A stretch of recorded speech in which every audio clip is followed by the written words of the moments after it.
Hey everybody, welcome back to the channel. My name is George Herrera with the Queens Home Team at Keller Williams Realty.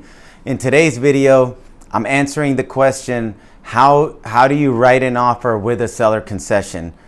In Queens, New York or in New York City, how do you write an offer on a house or on a property with a seller concession? So first, before I go into how you make the offer with a seller concession, just a quick primer on what a seller concession is in real estate. So I'm just going to read you the definition and then I'll explain how you would write the offer with a seller concession. So a seller concession in real estate is when the seller agrees to cover certain costs on behalf of the buyer as part of the deal. So usually a seller concession will be used to pay for the buyer's closing costs or a part of the buyer's closing costs, and the seller has to agree to it. They're not so common, but in certain areas they're more common than others. But seller concession is definitely something that is used all the time. And when you make the offer with a seller concession, it's the seller agreeing for the buyer to have that concession, and part of that concession is usually used to pay closing costs or some other costs. So here's how it typically works. Closing costs. The seller might contribute a certain percentage of the purchase price towards the buyer's closing costs, which can include things like origination fees, title, insurance, and taxes. So just any of the closing costs. Repairs. Sometimes there can be a seller concession and the concession is used to pay for repairs. Or certain types of loans have limits on how much. Usually it's like 6%. So seller concessions can be a percentage or they can be a flat amount. Typically they're a percentage of the loan amount. So if someone makes an offer with a 5% seller concession, it's 5% of the mortgage amount. Or sometimes it'll be just making an offer with a $20,000 seller concession. So it can be a flat amount as well.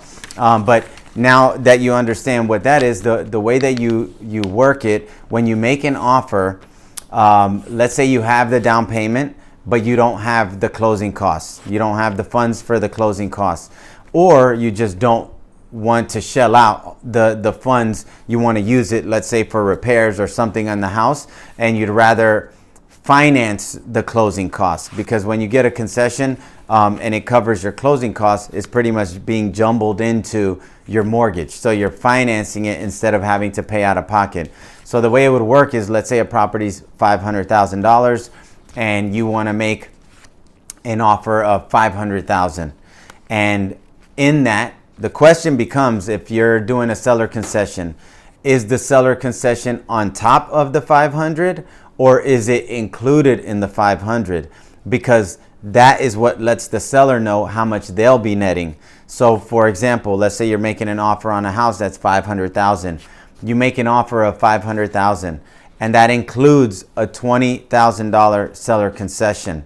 That means that essentially the offer you're making to the seller, the net to the seller, is $480,000. So you're not making a $500,000 offer because $20,000 of that is a seller concession, which will be going back to you to help you pay for your closing costs. So really you're offering $480,000.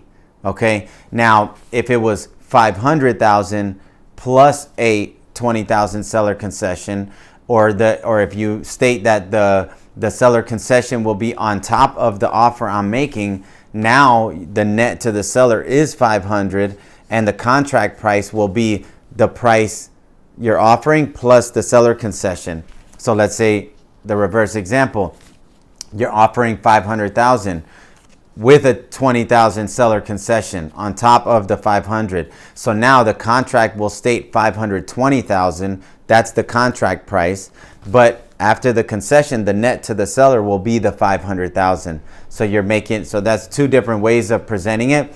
But really, whenever I get offers and I get a seller concession in one of the offers, my first question is the seller concession included in the offer you're making, or is it on top of the offer that you're making? Because that changes everything. So that you have to do the math, and the seller will see what their net is, because that's the real offer. And the concession is just them allowing you to finance that extra amount. So if you don't want to pay for your closing costs out of pocket, and you'd rather finance them and you want to add it on top of the 500, then the seller can say, yes, I'm fine with that. As long as I net the 500, you can do a seller concession, and I'm okay with that. And then you get to cover some of your closing costs with that, or repairs, or whatever the case is.